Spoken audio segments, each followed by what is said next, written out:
If your Turtle Beach Stealth 500 headset isn't connecting, keeps glitching, or just feels unresponsive, resetting it is one of the fastest ways to get everything working again. The good news is it only takes a few seconds and you don't need any extra tools or software. Start with the headset powered on.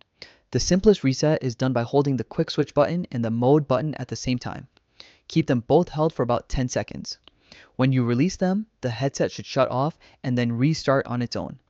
That automatic reboot is your sign that the reset went through successfully. If the first method doesn't fix the issue, there's a second reset you can try. Turn the headset back on, then press and hold the mode button and the Bluetooth button together. Hold them for the same 10 seconds, then let go. Just like before, the headset should reboot itself. This deeper reset helps clear out small software bugs and connection problems that the first reset might miss. After resetting, you'll need to reconnect the headset to your console, PC, or phone. Don't worry if it doesn't pair instantly. The reset wipes old connections, so setting it up again is normal. Take a moment to repair it, just like you did the first time you used it.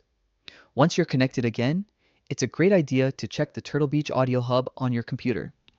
Open it up and see if there's a firmware update available. Updating the firmware can fix audio issues, random disconnects, mic problems, and performance bugs you might not even know were happening behind the scenes. And that's all there is to it.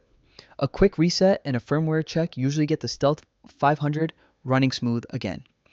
If your headset still isn't behaving after both resets and an update, that's when you might be dealing with a hardware problem.